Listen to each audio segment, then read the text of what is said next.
Let's work on the idea of DC circuits.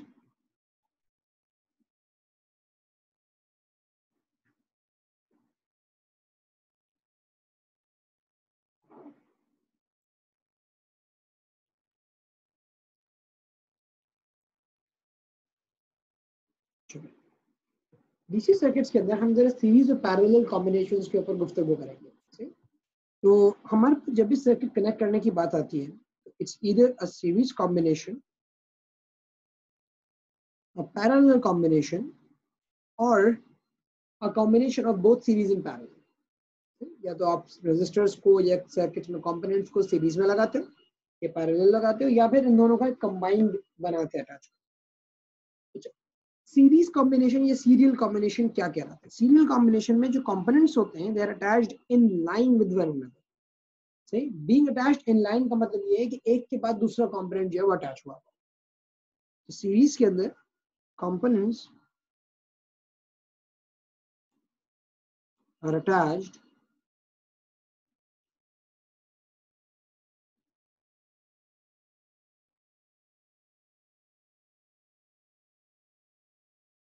in line with one another. ठीक, that is called a series combination. देखिए parallel combination के अंदर ये होता है कि the components are attached across one another.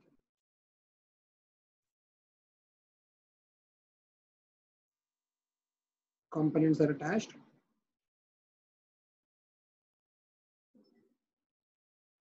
across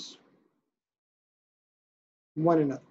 See, एक series combination है being attached in line, और एक parallel combination है जिसमें components एक दूसरे के across में attach हुए हैं। अगर हम सर्किटरी देखें, सर्किट में हमें चीज कैसे दिखेगी? भाई ये रेजिस्टर्स हैं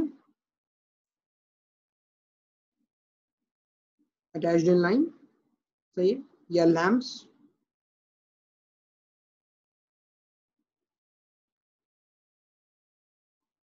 attached in line।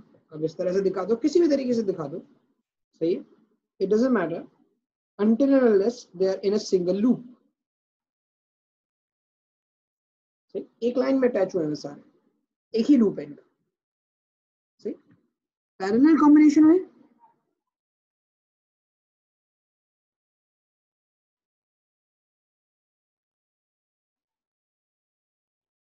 इस तरह से अटैच कर दो आप, ठीक है, ये लैम्प्स हैं आपके पास,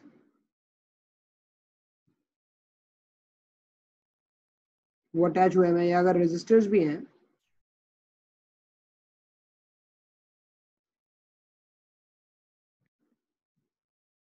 तो इनको आप इस तरह से देख सकते हो कि मिसाल के तौर पे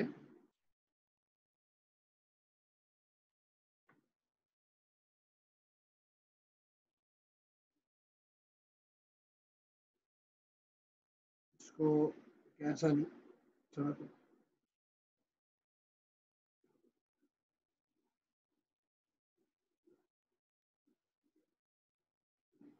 नीचे बना देता हूँ, जगह नहीं मिल पा रही इसकी।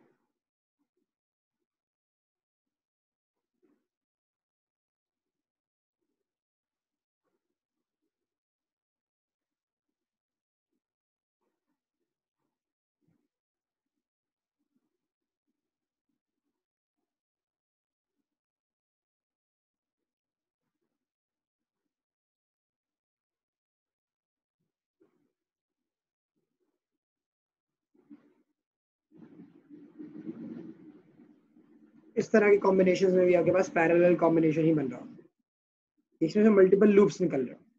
लेकिन ये जो तीसरे वाला मैंने बनाया है ना, ये चीज आपके ओ लेवल के सिलेबस में नहीं आती, खैर आपके पास के लेवल्स के पोर्शन के अंदर चली जाती, इसलिए अभी हम इसके ऊपर इतनी को जो डिस्कशन है, गुफ्तगू है, वो नहीं करेंगे।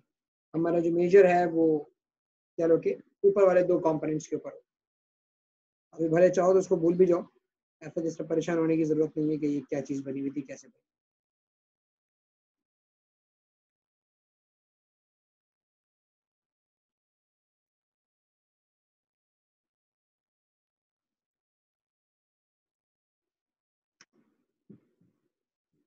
अब इनको सॉल्व किस तरह से किया जाता है, इनकी वर्किंग, इनकी अंडरस्टैंडिंग किस तरह से होती है, इस चीज के ऊपर हम जरा पहले गुफ्तगू करें। देखिए अगर आपके पास एक सीरीज सर्किट है,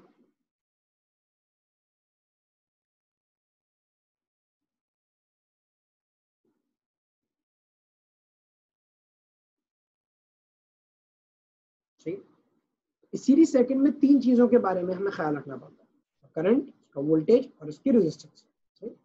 इन तीन चीजों के बारे में हमें वर्किंग करनी है।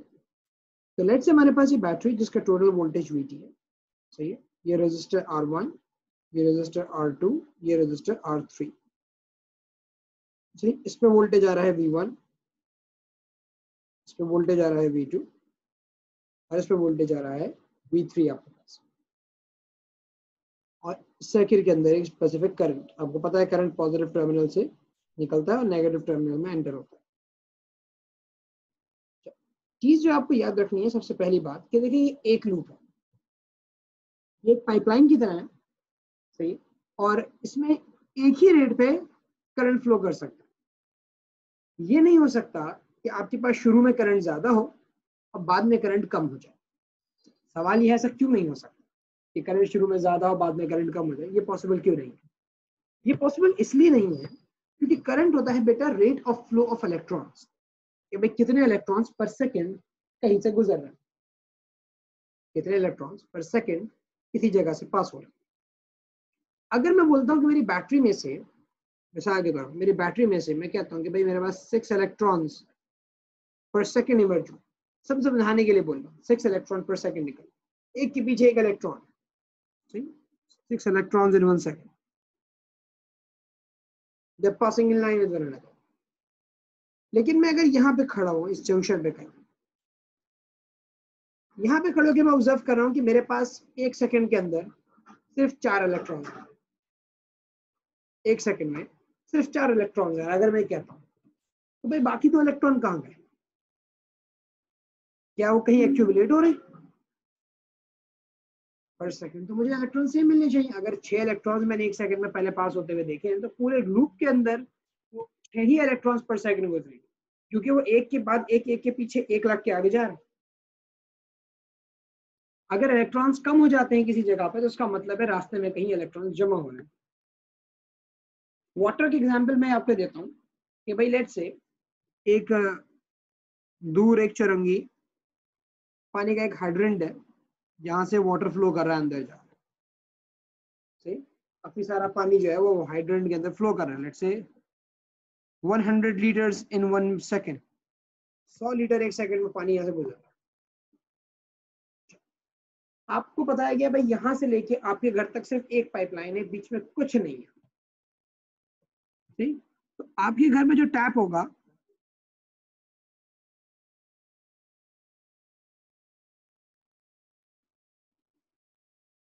सही, उस टैप में से जो पानी आपके पास यहाँ निकल रहा होगा, तो जनाब आप ये बोल रहे हैं कि इसके अंदर जो वाटर आ रहा है हमारे पास, सही है, वो लेट्स से फॉर एग्जांपल कितना आ रहा है, कोई भी एज्यूम कर लो। जैसे सारा पानी जो निकल रहा है यहाँ से आपने पानी इंसर्ट किया था, coming out only like 20 litres पर सेकंड।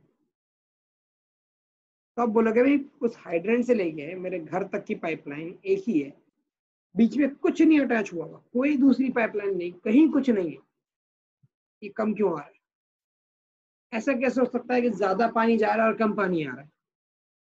क्या बाकी जो 80 लीटर्स है कहाँ गया? किसी ने कोई टैंक लगाया है क्या बीच में जहाँ वो स्टोर हो रहा है? क्योंकि उसके अलावा तो कोई रास्ता नहीं है, वो पानी जाया तो नहीं हो सकता। अब हम उड़ गया, अगर स्पीड कम होगी तो पूरे पाइपलाइन में कम होगी। ऐसा नहीं हो सकता कि पीछे से पानी तेज आ रहा है और आपके पास से कतरा कतरा टपक रहा है पानी, ये नहीं हो सकता। अगर आपने टैप बंद कर दिया है, पानी कम निकल रहा है आपके पास, तो वहां पीछे से भी पानी फिर कम आएगा। ये इफेक्ट थ्रू आउट पड़ता है। आपके घर में ऊपर जो टैंक लगा हुआ है उसके साथ आपने एक पाइपलाइन दी हुई है जो आपके घरों में लगे हुए टैप्स तक आ रही है।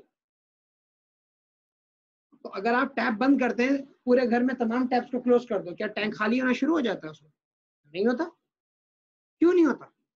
पानी का फ्लो क्यों रुक जाता है? क्योंकि भाई आपने पूरी हर जगह पानी का फ्लो रोक दिया। अब आप अगर अपने घर में किसी भी जगह का टैप थोड़ा सा ओपन करें, टैप में से थोड़ा पानी गिर रहा होगा, तो टैंक में से भी थोड़ा ही पानी ड्रेन हो रहा होगा।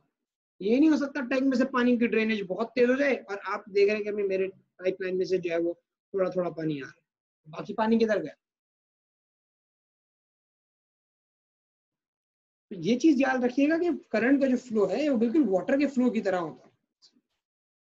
आपके पास अगर किसी एक जगह के ऊपर पानी जो है वो ब्रेक होता है तो वो हर जगह आपके पास ब्रेक हो जाएगा।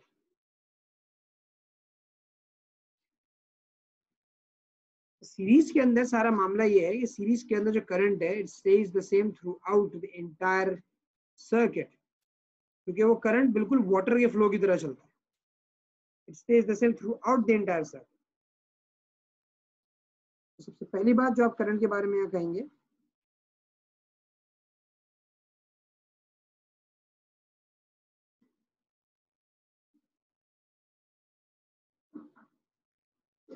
stays same throughout the circuit। हाँ, अगर ये किसी एक पॉइंट पे चेंज होता है तो फिर ये पूरे सर्किट में चेंज होगा।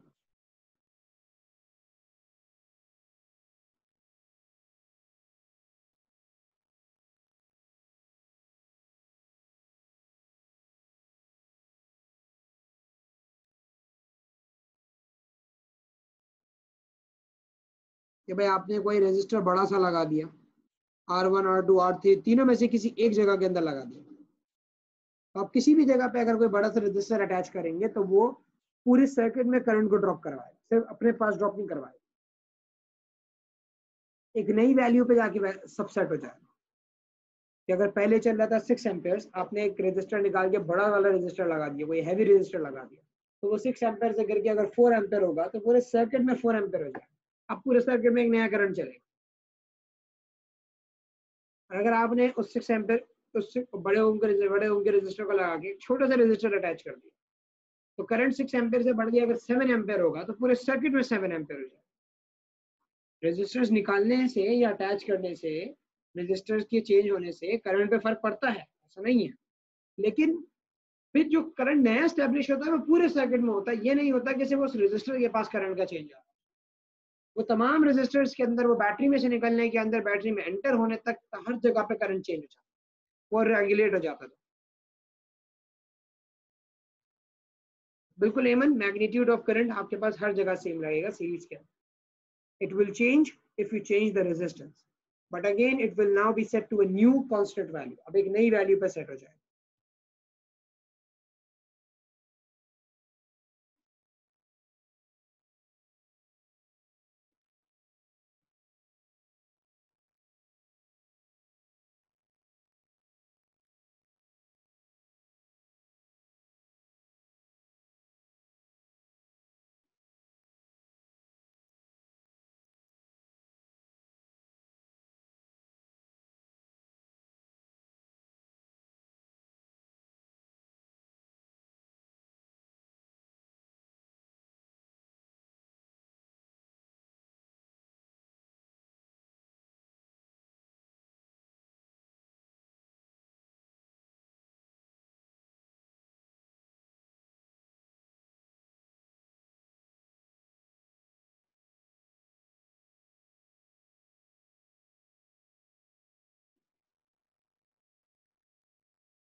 ठीक है, तो ये चीज है। ये करंट के बारे में एक बात पता चल रहा है। तो अगर मैथमेटिकली बोले इस बात को, मैथमेटिकली ये लिखा हुआ है कि भाई करंट बैटरी में से निकल रहा हो, वही रजिस्टर 1 से गुजर रहा होगा, वही रजिस्टर 2 से गुजर रहा होगा, वही रजिस्टर 3 से गुजर रहा होगा, हर जगह से एक ही वैल्यू ऑफ करंट गुजर रहा है, करंट के अंदर कोई चेंज नहीं आता।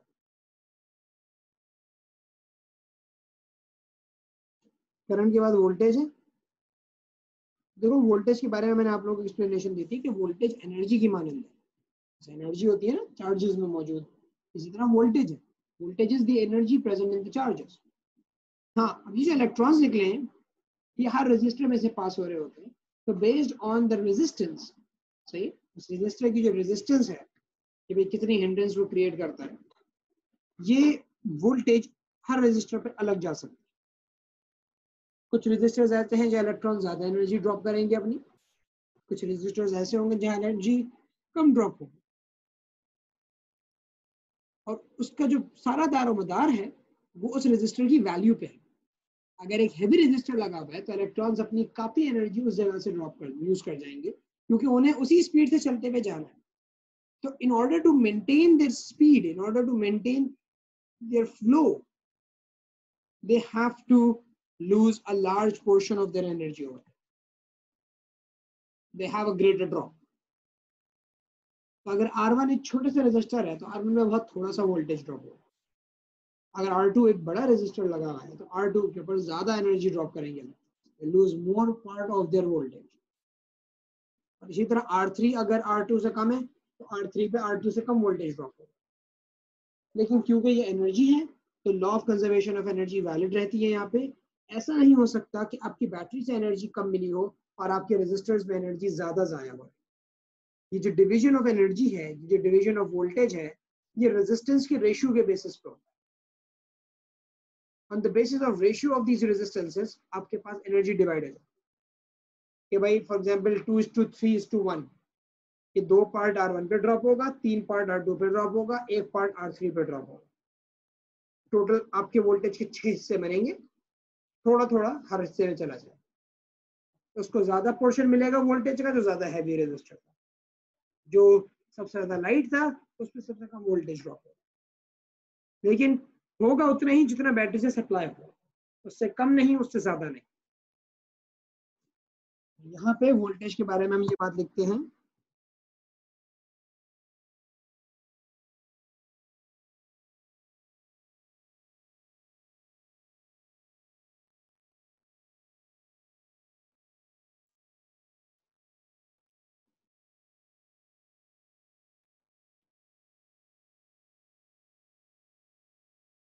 voltage drop at the resistors is based on their resistance.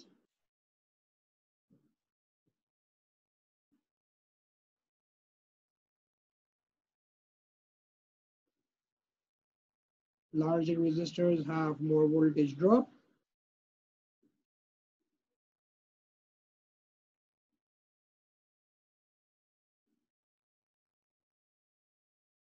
Smaller ones have less.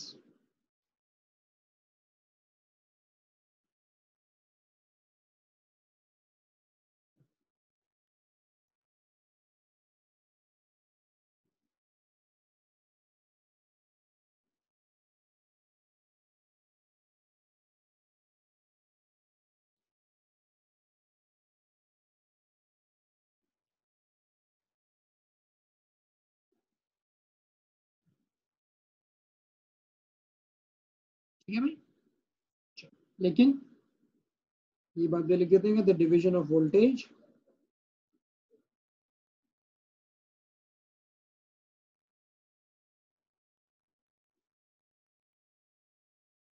is based on the ratio of resistances.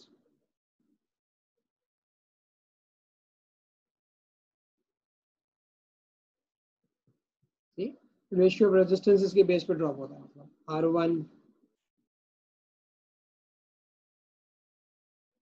to R2 is to R3,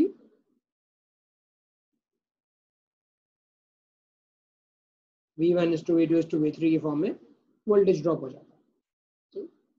लेकिन जो सम होगा वो EMF से एक्सीड नहीं करेगा, ना उससे रिड्यूस होगा।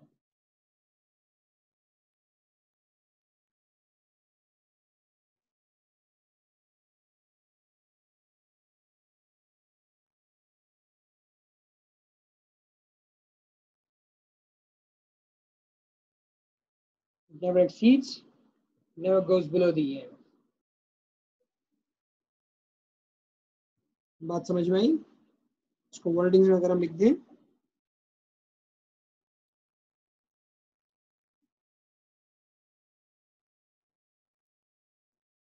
V1 plus V2 plus V3 battery के वोल्टेज के बराबर।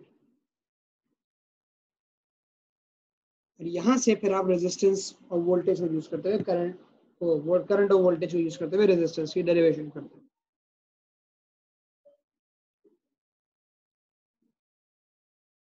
तो आप शुरू होते हो Vg इक्वल्स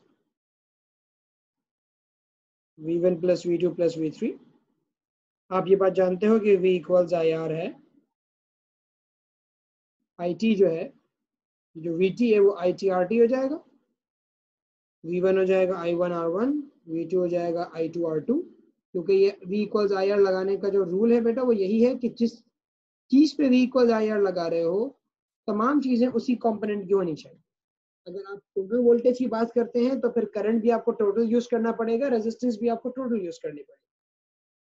अगर आप रजिस्टर नंबर 2 की बात करते हैं तो करंट भी आपको रजिस्टर नंबर 2 का, वोल्टेज भी रजिस्टर नंबर 2 का, और रेजिस्टेंस भी रजिस्टर नंबर 2, तमाम चीजें उस रजिस्टर नंबर 2 की होनी चाहिए। सही, एक कंपोनेंट जो लगता है आपका भी इक्वल आया। ऐसा नहीं कर सकते कि आपने रेजिस्टेंस रजिस्टर नंबर 2 की उठा ली और जो करंट है वो रजिस्टर नंबर 3 का उठा लिया, और जो है वो वोल्टेज जो है वो रजिस्टर नंबर 1 का यूज कर, ये अलग अलग नहीं हो सकता, सब कुछ उसी कंपोनेंट का होना चाहिए। हाँ, अगर कोई ऐसी चीज है जो हर एक में कॉमन है, जैसे कि सीरीज में करंट होता है, तो फिर इससे फर्क नहीं पड़ता कि आप 1 का करंट लें, 2 का लें या 3 का लें या आप टोटल करंट लें। आपको पता है हर जगह करंट है तो इतना ही, आप उसे 1 का करंट बोल दें आप, या 2 का बोल दें या 3 का बोल दें, आपको पता है जितना 3 में से जा रहा होगा उतना ही 2 में से जा रहा होगा, उतना ही 1 में से जा रहा होगा, तो उसमें आप किसी का भी करंट उठा सकते हैं। अब आपको पता है कि भाई करंट सारे सेम है,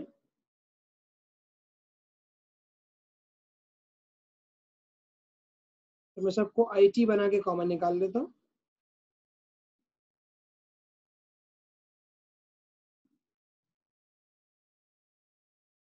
कैंसिल हो गया, आर टी हो गया हमारे पास R1 plus R2 plus R3 all the way till RN।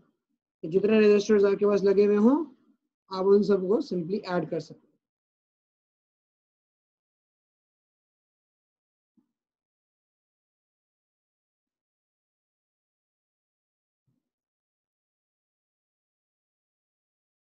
यहाँ तक आप में से किसी को कोई कंफ्यूजन है, कोई सवाल है, कुछ समझना है, पूछना है, बेझिझक पूछ लो आप।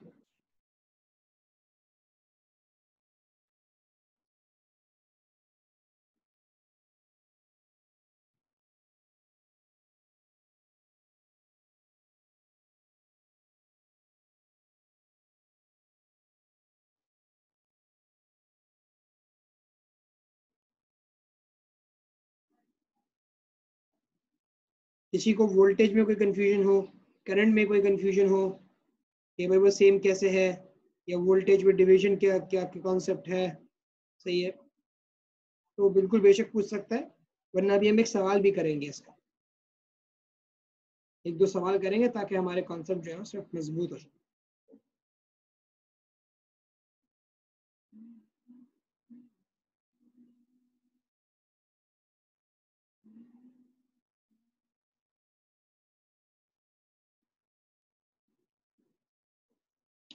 ठीक है, क्वेश्चन कर लेते हैं।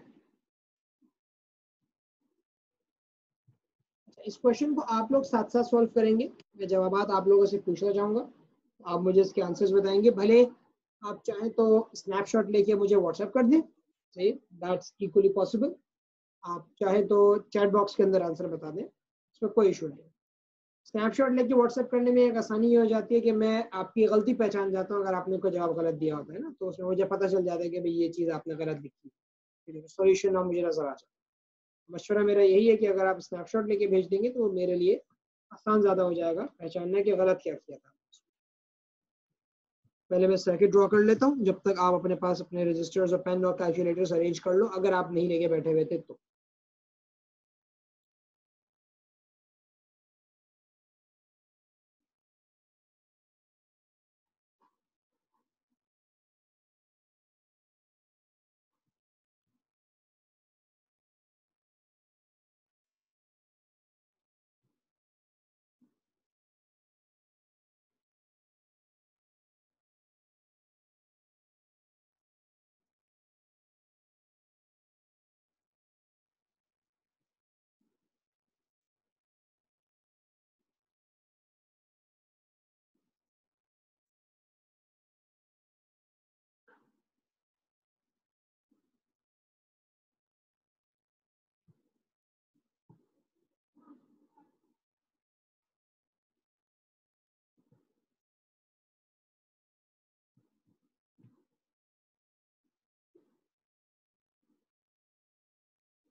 ये 5 चीजें आपने यहाँ पे कैलकुलेट करनी है. So you have to find V1, you have to find I, you have to find R2, R3 and RT. So calculate 5 of these things. अच्छा, तो शुरू करते हैं V1 से. सही, मैं V1 जो है वो पहला आपको थोड़ा सॉल्व करके बता देता हूँ ताकि एक जंप स्टार्ट आप लोगों को मिल जाए. लोग बोलोगे सर आसान किया आपने V1 सॉल्व करके, ये तो सामने वैसे भी समझ में आ रहा था V1 कैसे निकलेगा, बाकी पार्ट है तो थोड़ा सा टफ है. तो देखिए भाई, आपके पास वोल्टेज इस सीरीज सर्किट, आप इल्म रखते हैं इस बात का कि V1, V2 और V3 का सम टोटल वोल्टेज के बराबर है. अगर टोटल वोल्टेज 9 वोल्ट्स है, V1 आपको निकालना है, V2 4 है और V3 2 वोल्ट्स है. तो अब यहाँ से V1 की वैल्यू को जज कर सकते हैं. 9 minus 6 gives you 3 volts. So ये आपको V1 प्रोवाइड हो गया. अब आप V1 के बाद I पे जाएंगे. I करंट डिटरमिन करेंगे. तो देखो I का जो करंट है वो बैटरी में से निकल रहा है, लेकिन इसके अलावा आप एक बात जानते हो सीरीज सर्किट के बारे में कि करंट बैटरी में से निकल रहा हो या किसी रेजिस्टर में से जा रहा हो, I जो है वो सेम रहता है. I के अंदर कोई फर्क नहीं आ रहा. तो अगर करंट आपके पास सेम है तो लाजमी सी बात है कि भाई आप किसी भी जगह पे सॉल्व कर सकते हैं और I की वैल्यू निकाल सकते हैं. तो मैं V इक्वल्स IR किसी भी जगह पे सॉल्व कर देता हूँ. मैं 1 के ऊपर सॉल्व करता हूँ इसको. मुझे V1 पता चल चुका है 3, मुझे करंट निकालना है और मुझे R जो है वो 100 ओम से है. तो मेरे पास जो करंट आया वो 0.03 एम्पियर्स आया. अब मैं ये बात जानता हूँ कि ये करंट I1 में से, रजिस्टर 1 में से भी गुजर रहा है, ये करंट रजिस्टर 2 में से भी गुजर रहा है, ये करंट रजिस्टर 3 में से भी गुजर रहा है. ये सब जगहों से पास हो रहा है. तो मेरे पास एक तरह से टोटल करंट भी आ गया और I1, I2, I3 भी आ गया, सब मिल गया मुझे.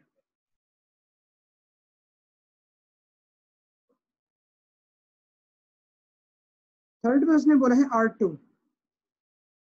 चलो अब यहाँ से मैं थोड़ा सा आपको पुश देता हूँ कि R2 कैसे निकालेंगे भाई. R2, R3 और RT ये तीनों चलो मुझे सॉल्व करके भेज दो.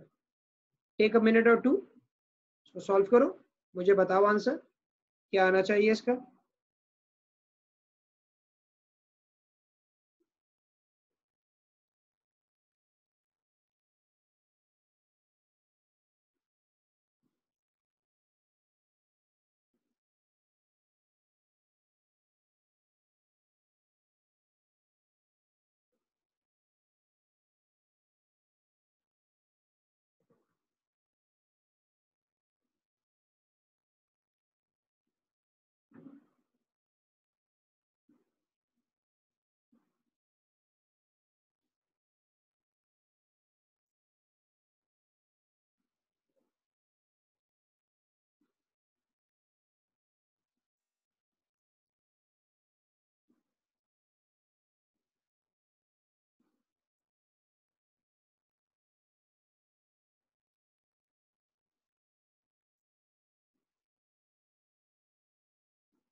ठीक है एमन, आपका जवाब मुझे मिला है।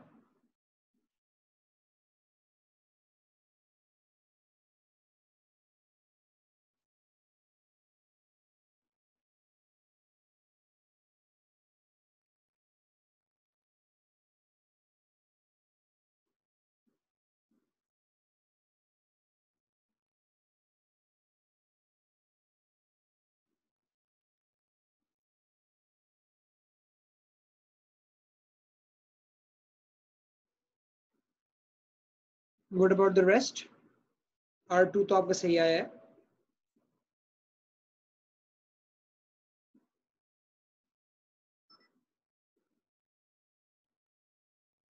ठीक है, विशाल आपके आंसर्स आ गए। R2 दिस, R3, ठीक है, RT, ठीक है। ठीक है Mishal, your answers are correct, it's good.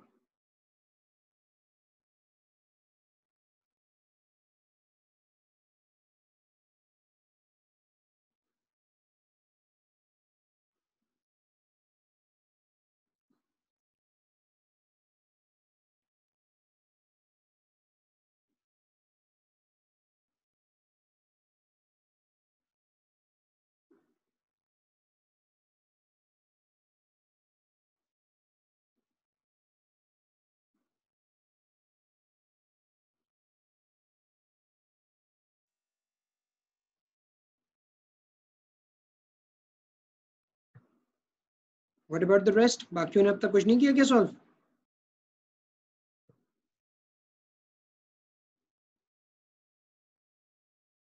ठीक है ईशा, ईशा ठीक है, करेक्ट आंसर्स हैं आपके भी।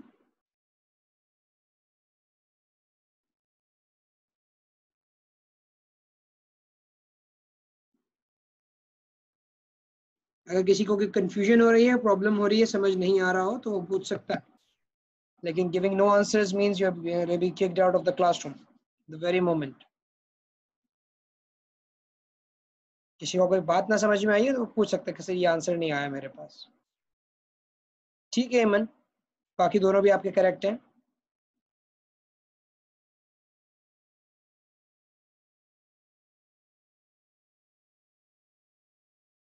ठीक है मध्य निकालो।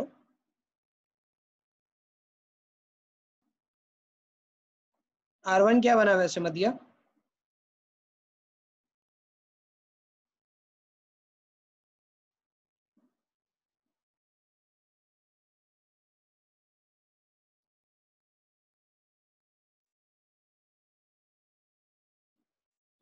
इन क्वेश्चंस को सॉल्व करने के ना एक ही हिंट है, just like V equals I R, बस घूम फिर के यही लगता रहता है, V equals I R, V equals I R, यही चल रहा होता है।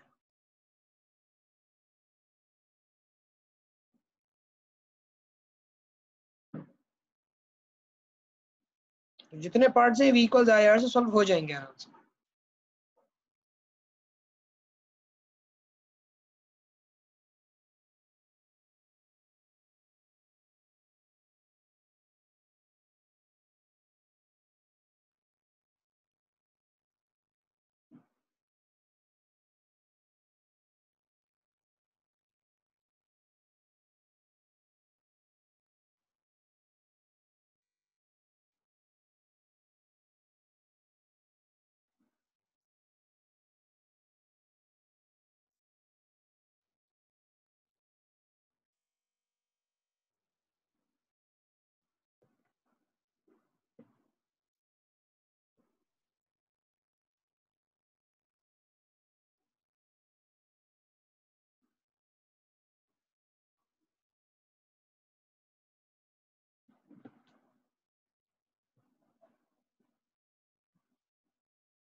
इतना टफ भी नहीं है ये सवाल, जितना तुम लोगों को टाइम लग गया,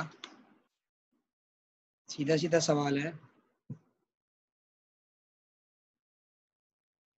R2 निकालना है तो V इक्वल्स आई आर लगाओ इसमें सीधा सीधा। सही, वोल्टेज आपके पास जो है वो 4 वोल्ट है, करंट आपको पता है 0.03 एम्पेयर चल रहा है। रेजिस्टेंस आपको डिटरमिन करनी है, दैट इज 133 ओम्स। इसी तरह से आपसे R3 भी निकलवाया जा सकता है, V इक्वल्स IR लगाइए, सही है। वोल्टेज आपके पास 2 वोल्ट्स है, सही। करंट आपको पता है 0.03 है, रेजिस्टेंस आपको डिटरमिन करनी है, तो ये आपके पास हो जाएगा 67 ohms. And the last but definitely not the least,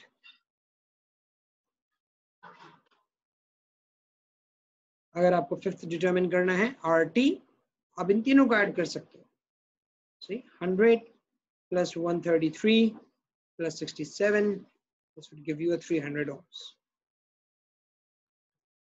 Total resistance आ गई, right?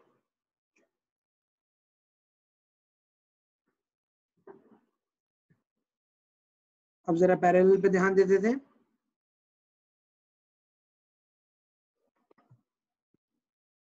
अगर पैरेलल कॉम्बिनेशंस की अगर हम बात करें यहाँ पे, तो पैरेलल कॉम्बिनेशंस हमने कहा था कि कंपोनेंट्स एक दूसरे के अक्रॉस में अटैच हुए, they're not attached in line, they're attached across one another.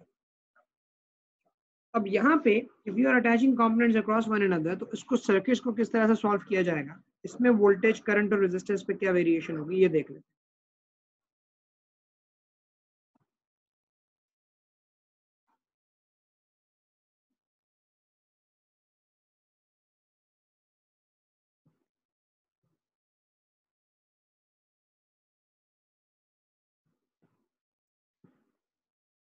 So let's say, for example, we have the total voltage over here.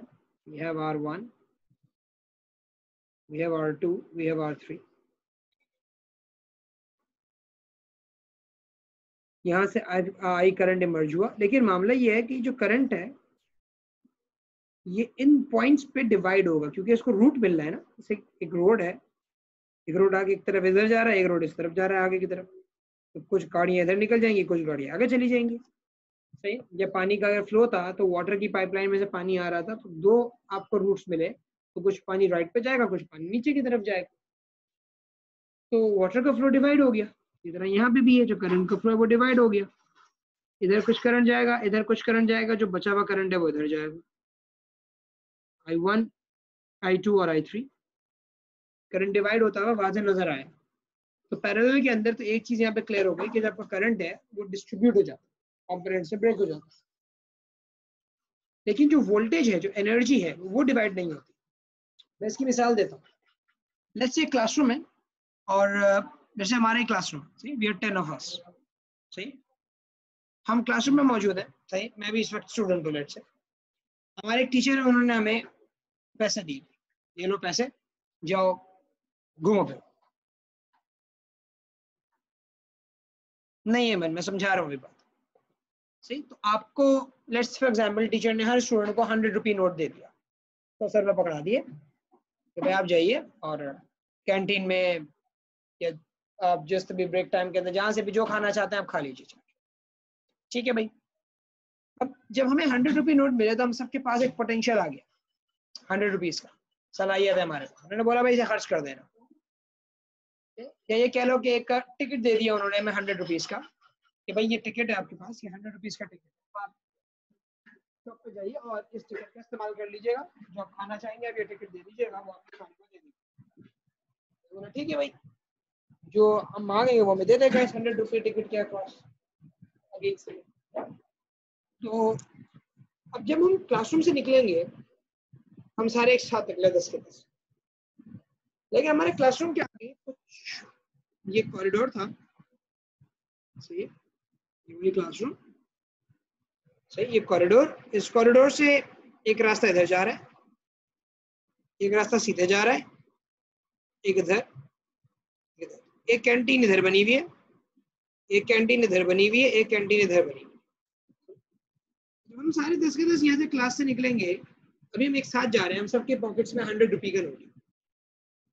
हम में से कुछ लोग सोचेंगे यार I am gonna go here, यहाँ पे मुझे ये जो चीज देनी है वो यहाँ मिलेगी। तो अगर 10 में से 2 लोग यहाँ चले गए, अब जो रिमेनिंग हम आगे चलते हुए जा रहे हैं वो 8, फिर 8 में से कुछ लोग इधर चले गए, फॉर एग्जाम्पल 4 लोग इधर चले गए, तो जो इस वाली कैंटीन तक पहुंचे वो सिर्फ 4 अफराद, तो हम जो थे वो रूट में डिवाइड होते चले गए, कोई एक तरफ गया, कोई दूसरी तरफ गया, कोई तीसरी तरफ गया। इसी तरह करंट के साथ भी होता है, जब वो बैटरी में से इमर्ज होता है करंट, इलेक्ट्रॉन्स जब आते हैं तो कुछ करंट रेजिस्टर 1 में, कुछ रेजिस्टर 2 में, कुछ रेजिस्टर 3 में से पास होता है। कहाँ से कितना करंट जाएगा ये चीज डिपेंड करती है वहां के रेजिस्टेंस के ऊपर, वहां की हिंड्रेंस पे।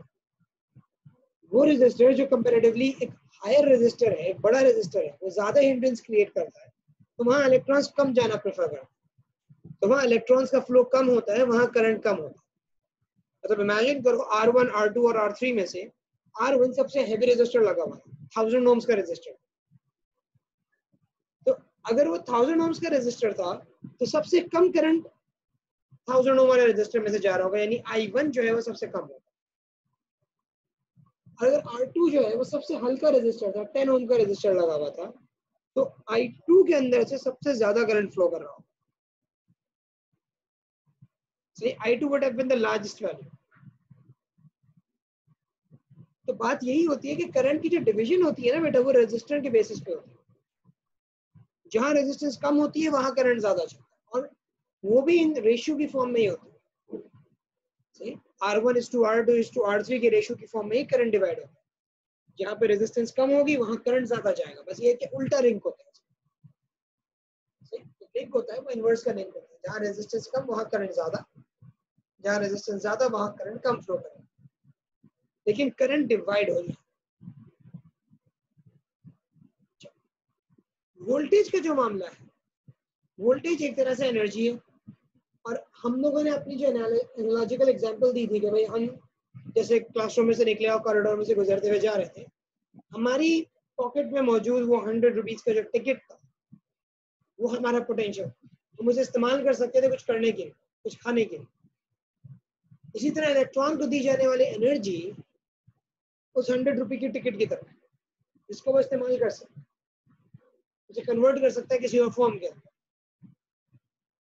अब ऑल्दो हम सब डिवाइड हुए, हम 10 में से 2 एक तरफ गए, 4 एक तरफ गए, 4 एक तरफ गए, लेकिन हमारे डिवाइड होने से क्या हमारी पॉकेट में मौजूद वो 100 रुपी कम होके 50 या 10 या 20 पे चले गए थे? नहीं, हर बंदे के पास अभी भी 100 रुपीज थे। ये कह सकते हो कि टोटल क्वांटिटी जो थी वो तो डिवाइड हो गई, लेकिन जो इंडिविजुअल के पास अमाउंट थी वो तो फर्क नहीं पड़ा ना। यही मामला वोल्टेज का भी होता है। वोल्टेज होती है energy on a coulomb charge. एक कूलम चार्ज के बाद कितनी एनर्जी मौजूद है? हम एक कूलम चार्ज की तरह हैं। जब हम ट्रेवल कर रहे थे तो हमारे पास वो 100 रुपीज का नोट हमारी एनर्जी थी। हम जब डिवाइड हुए, 2 लोग अलग, 4 लोग अलग, 4 लोग अलग, तो उससे हमारी एनर्जी में फर्क नहीं पड़ा, हमारे पास अभी भी वो 100 रुपीज का नोट मौजूद था। यही मामला वोल्टेज के साथ भी होता है। इलेक्ट्रॉन्स के डिवाइड होने से वोल्टेज नहीं गिर जाता। वोल्टेज इंडिविजुअल चार्ज के पास एनर्जी को बोला जाता है कि भाई उसके अपने पास कितनी एनर्जी, वो अभी भी उतनी है जितनी वो बैटरी से लेके निकला था। जब तक वो किसी रेजिस्टर में से नहीं गुजरेगा वो अपनी एनर्जी को लूज नहीं करेगा, जब तक वो किसी रेजिस्टर में से पास नहीं होगा। हाँ, जब रेजिस्टर में से पास होगा तो अपनी उस पोटेंशियल को इस्तेमाल कर लेगा, और पोटेंशियल को इस्तेमाल करने की वजह से उसका एनर्जी का कंटेंट है वो ड्रेन हो जाएगा।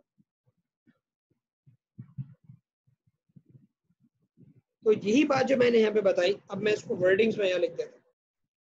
इसमें सवाल अगर हो तो पूछ लेना, जो मैं वर्ड्स दिख रहा हूँ उसको देखते रहो, और अगर कोई मसला हो तो उसमें पूछो।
current gets divided in parallel as there are multiple routes available for current to flow. The division of current is on the basis of their resistance. The larger resistance allows less current and the smaller resistance allows more current to flow. So you can say that जो battery में से current निकलेगा वो I1, I2 और I3 में divide हो जाएगा।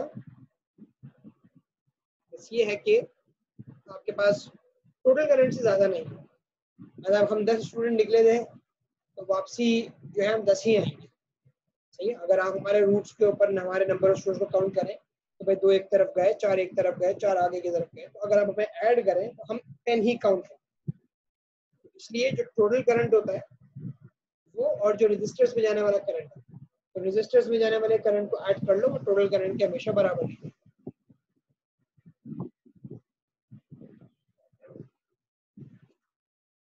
Voltage हमने आपको बताया था कि भाई पैरेलल में सेम जाता है।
हमारा जो केस है उसमें तमाम रेजिस्टर्स डायरेक्टली बैटरी के अक्रॉस अटैच हुए हैं।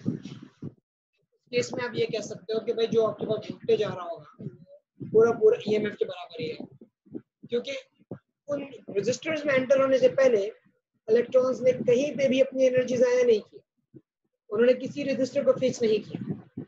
तो जितना पोटेंशियल बैटरी से लेके निकले थे उतना ही पोटेंशियल वो रेजिस्टर्स के अंदर लेके एंटर हुए हैं। रेजिस्टर से निकलने के बाद वो डायरेक्ट बैटरी में ही जा रहे हैं, तो अपना पूरा पोटेंशियल ड्रेन करके जाएंगे। अगर उन रेजिस्टर्स के बाद कोई रेजिस्टर लगा होता, जैसे यहाँ पे इधर कोई रेजिस्टर लगा होता या पहले कुछ रेजिस्टर लगा होता, तो फिर ये होता कि हाँ वो उतनी एनर्जी के साथ वापस नहीं जाएंगे। मतलब ये कह लो कि वो बैटरी में से रेजिस्टर में से निकलेंगे तो उनका वोल्टेज ड्रॉप ईएमएफ के बराबर नहीं है, क्योंकि थोड़ा सा वोल्टेज अभी आगे वाले रेजिस्टर पे भी ड्रॉप करना है ना।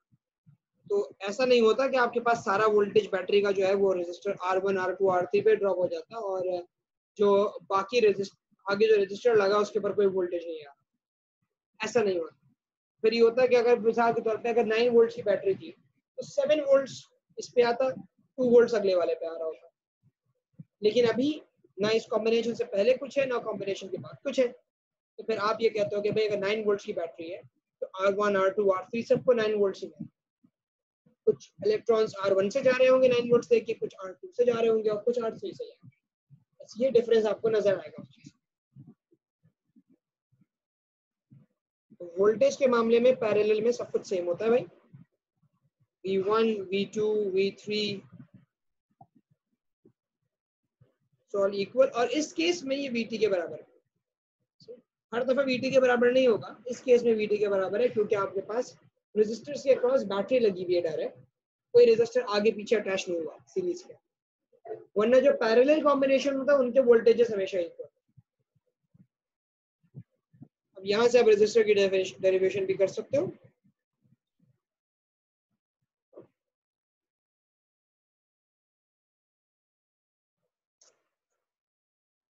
देना. Let me put this charge.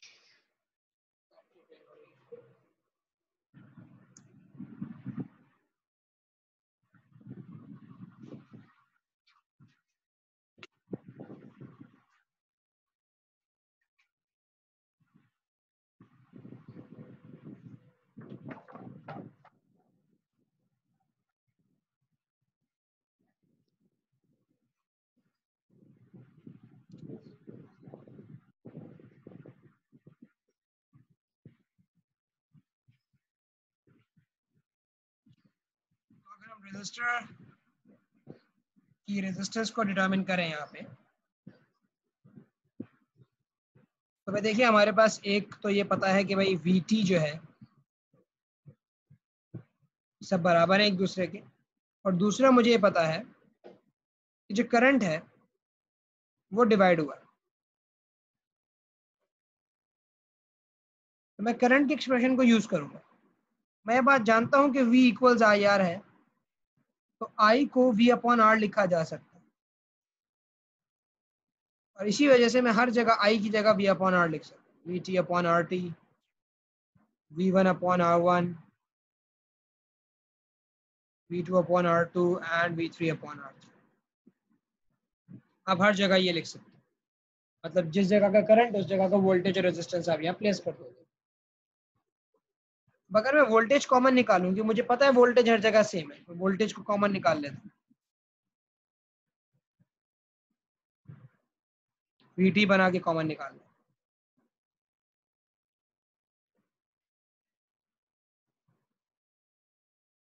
तो ये हो जाएगा 1 upon RT, 1 upon R1 plus 1 upon R2.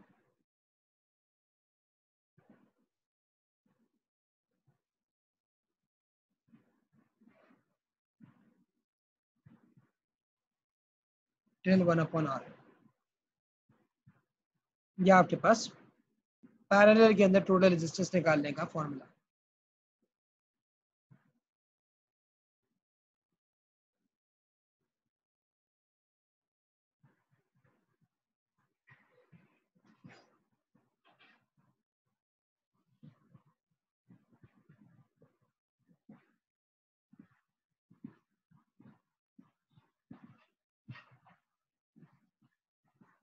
यहाँ तक कोई कंफ्यूजन है, अगर किसी के जहन में कोई प्रॉब्लम है तो वो पूछ सकता है मुझसे.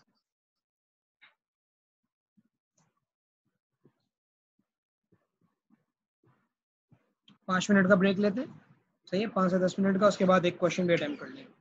11:15 पे रिज्यूम करें, या अगर बोलो तो क्वेश्चन करा दूं और उसके बाद फिर 11:15 पे क्लास एंड कर देता हूँ, जो सही लगे.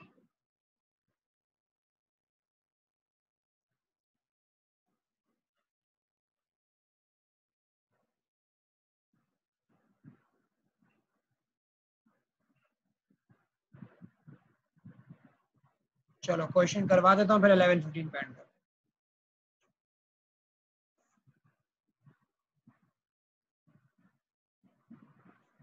सर्किट ड्रॉ कर लेते हैं यहाँ पे हम पहले एक.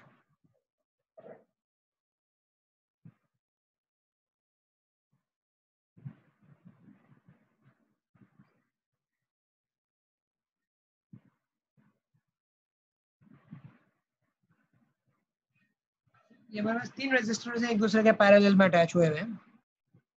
We have the same 9 volt battery. ये चलो लेट्स से इसको थोड़ा सा डिफिकल्ट बनाते हैं. The battery is VG. R1 is 100 ohms. This is R2. This is R3.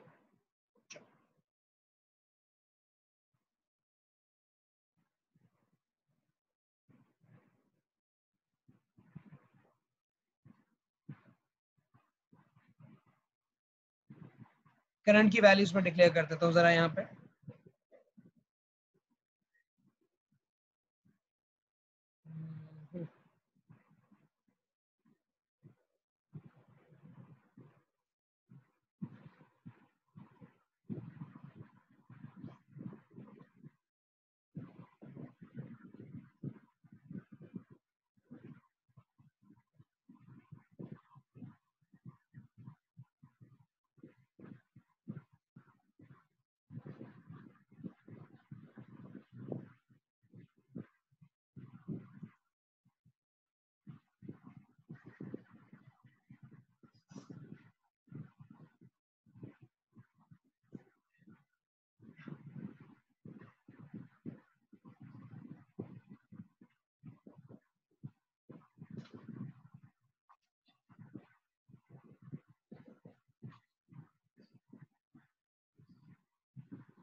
निकालनी है इसमें। अगर हम शुरू करें इस क्वेश्चन को देख के, तो हमें सबसे पहले जो गिवन किया गया है वो आपके पास ये दिया गया है कि भाई 0.2 एम्पेयर का I1 करंट जा रहा है और 100 ओम के रजिस्टर में से जा रहा है। उससे पहले उसने बोला भाई V1 निकाल दो, तो V1 निकालना कोई मुश्किल काम नहीं था। मुझे पता है V इक्वल्स IR लगाऊंगा, मेरे पास V1 आ जाएगा। सही है? तो अगर मैं V इक्वल्स IR लगाता हूं तो मुझे करंट 1 का यूज करना पड़ेगा, रेजिस्टेंस इसकी हो जाएगी, तो ये हो जाएगा 20 वोल्ट। सही, मुझे पता चल गया कि मेरे पास जो V1 ट्रेवल कर रहा है वो 20 वोल्ट्स का है। अब अगर V1 मेरे पास 20 वोल्ट्स है और ये सब पैरेलल कॉम्बिनेशन है, तो मुझे फौरन एक बात पता चल गई कि V2, V3, VT ये सारे 20 वोल्ट्स होंगे, क्योंकि ये सब पैरेलल में अटैच हुए हैं एक दूसरे के साथ। तो यहां से इसका पार्ट 2 पार्ट 3 दोनों सॉल्व हो गए। मुझे पता चल गया V2 भी, V3 भी और VT भी कि भाई ये 20 वोल्ट है, ये पैरेलल कॉम्बिनेशन था। तो 3 पार्ट तो आपने 1 मिनट से भी कम टाइम में सॉल्व कर दिया। सिर्फ आपने एक V इक्वल्स IR फॉर्मूला लगाया था और आप अपने जहन को हाजिर नाजिर रखे हुए काम कर रहे थे कि हाँ भाई वोल्टेज जो है वो पैरेलल में मुझे सेम मिलता है। अब हम आते हैं R2 के ऊपर। देखो R2 अगर चाहिए, अब आपको क्या क्या पता चल चुका है। आपको पता है यहाँ पे 20 वोल्ट आ रहा है। सही, आपके पास वोल्टेज है R2 के लिए, आपके पास करंट है जो I2 में से गुजर रहा है। तो अगर आप R2 निकालना चाहते हैं तो R2 के लिए आप V इक्वल्स IR लगाएंगे दोबारा। वोल्टेज 20 वोल्ट है, करंट 0.1 एम्पियर है। तो वोल्टेज रखा 20, करंट रखा 0.1 और R2 की वैल्यू डिटरमिन कर ली। सही, ये आ जाएगा 200 ohms। करंट हो गया, रेजिस्टेंस हो गया आपके पास 200 ohms। R3 के बारे में कहा उन्होंने कि R3 जो है वो 3 टाइम्स R2 है। R3 जो है वो R2 से 3 गुना ज्यादा है, 3 टाइम्स R2। R2 आपके पास आ चुका है, तो R3 जो है वो 3 टाइम्स R2 हो गया, मतलब 3 टाइम्स ऑफ 200। तो आपको R3 की वैल्यू मिल गई, दैट इज 600 ohms। ये इंफॉर्मेशन उसने दी हुई थी अलग से, वरना R3 नहीं निकाला जा सकता। अच्छा भाई, R3 के बाद वो आपसे बोलता है I3 निकालिए। ये बताइए इसमें से करंट कितना जा रहा है। कोई मुश्किल काम नहीं है। अब आपको R3 के रेजिस्टेंस भी पता है, आपको R3 का वोल्टेज भी पता है, आप V इक्वल्स IR लगाएंगे। तो बात मैंने शुरू में भी यही कही थी कि यहाँ पे घूम फिर के एक ही फॉर्मूला लग रहा होता है बेटा, V इक्वल्स IR। अगर मुझे I3 चाहिए, मैंने लगाया V इक्वल्स IR, 20 वोल्ट का वोल्टेज। मुझे करंट चाहिए था, मेरे पास रेजिस्टेंस बाकी थी 600 ohms। यहाँ से मैं I3 की वैल्यू को डिटरमिन कर सकता हूँ।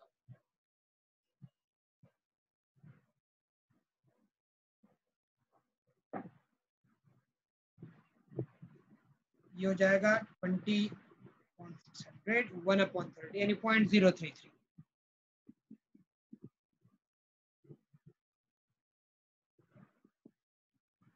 ये मुझे I3 मिला, तो इतना करंट जा रहा होगा।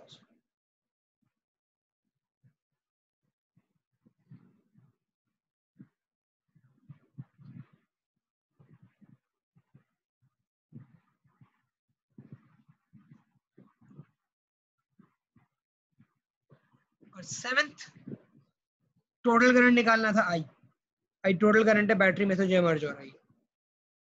मैंने क्या बोला था भाई, करंट जो है वो डिवाइड हो जाता है। तो I1, I2 और I3 इन तीनों को अगर मैं ऐड कर दूं तो मुझे पता चल जाएगा कि बैटरी कितना करंट प्रोवाइड कर रही है। बैटरी जो है वो कितना करंट प्रोवाइड कर रही थी, मैं ये डिटरमाइन कर दूं। तो 0.2 प्लस 0.1 प्लस 0.33,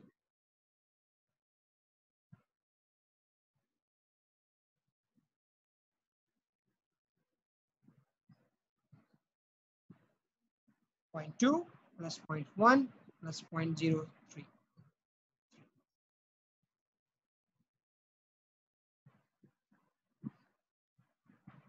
0.33 हो गया।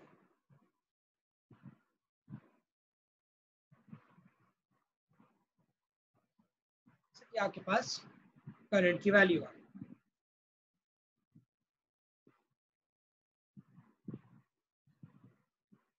And last but not the least, total resistance चाहिए भाई। आपको पता है टोटल रेजिस्टेंस के लिए फॉर्मूला जो है 1/RT equals 1/R1 plus 1/R2 plus 1/R3, ये फॉर्मूला लगेगा। R1 हमारे पास था 100 ohms, R2 हमारे पास आया था 200 ohms और R3 हमारे पास आया था 600 ohms। अगर मैं इसको सॉल्व करूं 1/100 प्लस 1/200 प्लस 1/600,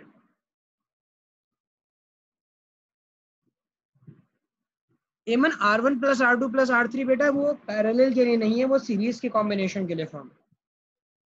सही, it's for series combination, it's not for parallel combination.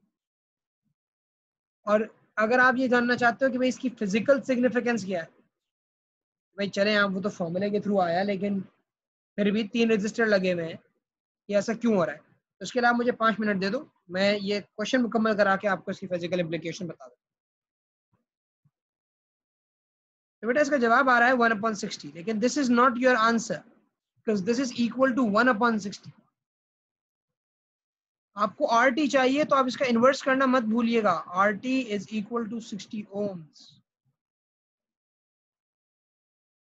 RT is equal to 60 ohms, inverse करना मत भूलिएगा। अक्सर बच्चे क्या करते हैं 1/100 प्लस 1/200 प्लस 1/600 किया, जो आंसर आया वो लिख दिया। वो आंसर नहीं है, क्योंकि वो 1/RT के बराबर है। आपको तो RT की वैल्यू चाहिए, आपको इसका इन्वर्स करना पड़ेगा, तब जाके आपको रेजिस्टेंस मिलेगी। और आप चाहते तो डायरेक्ट V और I से भी निकाल सकते थे। टोटल वोल्टेज और टोटल करंट यूज करो, इससे भी टोटल रेजिस्टेंस वही आएगी। ट्राई करके देख लो। करंट 0.33 था,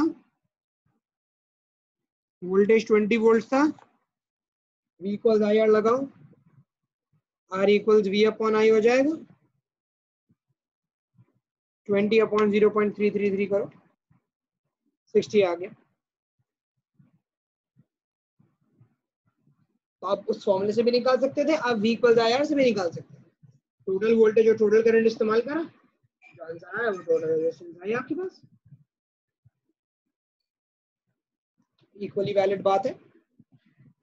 लेकिन एक बड़ी खूबसूरत सी चीज है पैरेलल कॉम्बिनेशन के अंदर, वो ये है कि जब आपने पैरेलल कॉम्बिनेशन के लिए आपने सॉल्व किया इसे, तो जो टोटल रेजिस्टेंस मिली वो सबसे छोटे रेजिस्टर से भी कम मिली। सबसे छोटा 100 से लगा, 100 का लगा, आपकी इफेक्टिव रेजिस्टेंस 100 से भी कम है। बात ये आई ऐसे क्यों?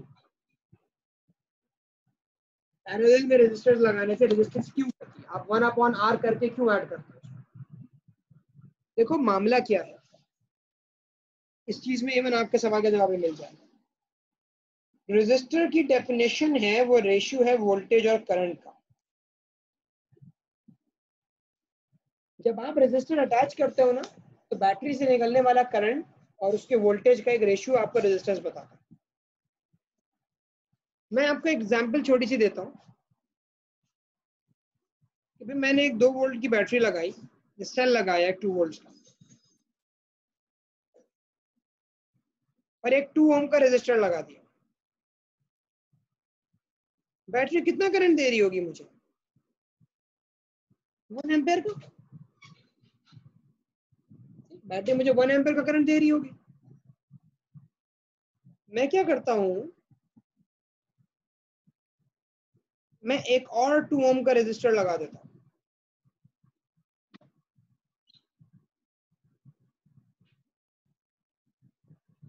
मैंने क्या किया, मैंने एक और 2 ओम का रेजिस्टर लगा दिया 2 वोल्ट की बैटरी। अब इसमें से भी 1 एम्पेयर जा रहा होगा, इसमें से भी 1 एम्पेयर। आप सॉल्व कर लो, V इक्वल IR लगा दो, इसमें भी 1 एम्पेयर आएगा, इसमें भी 1 एम्पेयर आएगा। तो बेटा बैटरी कितना करंट ड्रॉ करवा रही है? अब बैटरी में से 2 एम्पेयर का करंट निकल रहा है, बैटरी में से जो करंट प्रोवाइड हो रहा है वो 2 एम्पेयर का है। पहले बैटरी में से 1 एम्पेयर का करंट ड्रॉ हो रहा था, अब बैटरी में से 2 एम्पेयर का करंट ड्रॉ हो रहा है आपके पास। बात ये होती है असल में कि जब आप पैरेलल कॉम्बिनेशन में सर्किट को कनेक्ट करते हो ना, तो बैटरी में से ड्रॉ होने वाला करंट बढ़ जाता है। सही, आपकी बैटरी ज्यादा करंट सप्लाई करती है। अब अगर एक आम आदमी को जिसको नहीं पता हो किसी चीज के बारे में, मैं क्या करता हूँ, मैं उसे दिखाता हूँ अपना पहले वाला रजिस्टर और मैं बोलता हूँ मैं इस वाले रजिस्टर को, मैंने जो दोनों कॉम्बिनेशन थे इसको मैंने एक डब्बे में बंद कर दिया। मैंने उसको दिखाया कि मैंने 2 एम्पेयर का रजिस्टर, 2 ओम का रजिस्टर लगाया, 2 वोल्ट की बैटरी लगाई, तो भाई इसमें से 1 एम्पेयर का करंट पास हो रहा है। मैंने कहा ठीक है भाई। फिर मैं उसको ये वाला सर्किट दिखाता हूँ साइड वाला, लेकिन उसके अंदर क्या लगा मैं कुछ नहीं दिखा रहा उसको। सही, मैंने सिर्फ दिखाई बैटरी और मैंने उसमें से करंट जो फ्लो कर रहा है वो बता दिया। मैंने भाई 2 वोल्ट की बैटरी है और देख सकते हो करंट 2 एम्पेयर का जा रहा है, एमीटर लगा के मैंने उसे बता दिया। जब वो देखेगा वो बोलेगा भाई आप उसमें से 2 एम्पेयर का करंट निकल रहा है बैटरी में से, बोलूंगा हाँ। मैं उससे पूछूंगा कि क्या जजमेंट कर सकते हो तुम इस चीज के बारे में कि ये 2 एम्पेयर का करंट निकल रहा है, तो वो क्या बोलेगा मुझे, वो बोलेगा सर मुझे लगता है कि आपने अंदर जो है ना रजिस्टर हल्का वाला लगा दिया। बोलूंगा कैसे कह सकते हो रजिस्टर हल्का वाला लगा हुआ है? अब बोलोगे सर देखिए, पहले आपने 2 वोल्ट की बैटरी लगाई थी तो 1 एम्पेयर का करंट जा रहा था। हाँ भाई, बैटरी अब आपने वही लगाई हुई है लेकिन करंट जा रहा है 2 एम्पेयर का, करंट ज्यादा हो गया। तो करंट ज्यादा होने का सर क्या मतलब हुआ, अंदर रेजिस्टेंस कम लगा हुआ है, अंदर रेजिस्टेंस कम हो गई है, जब तो करंट ज्यादा जा रहा है, वरना करंट ज्यादा कैसे जा सकता है? करंट ज्यादा जाने का मतलब ये है कि सर रेजिस्टर आपने अंदर कोई छोटा रेजिस्टर लगाया है। सही,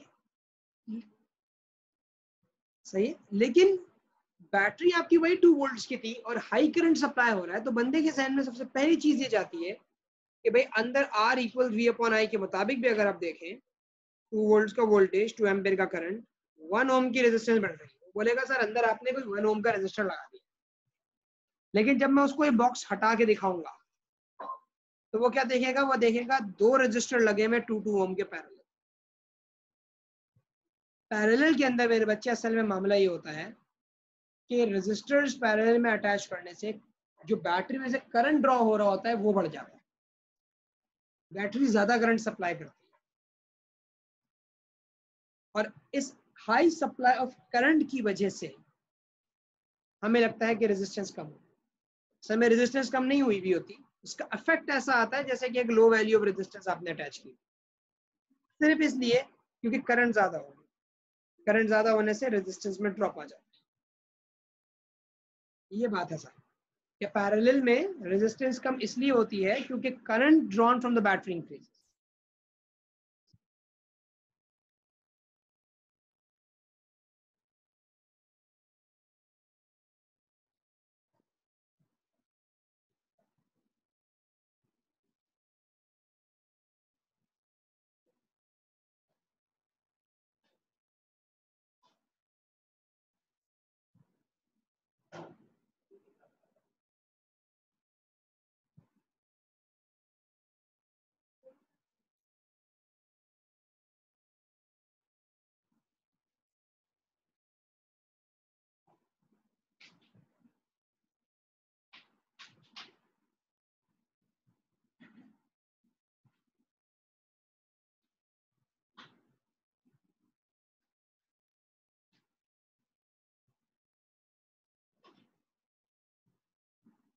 इसलिए हमें ऐसा लगता है कि रेजिस्टेंस गिर, हालांकि गिरी नहीं होती, अंदर 2 रजिस्टर लगे हुए होते हैं, लेकिन इफेक्ट उसका ऐसा होता है। बात समझे मेरे बच्चे?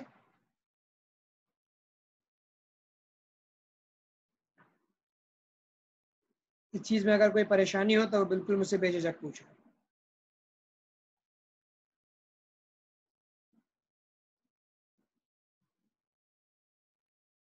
और किसी को कोई मसला, अब्दुल्ला, एमन, मारिया, शहीद, कोई इशू, बात ना समझ में आई हो?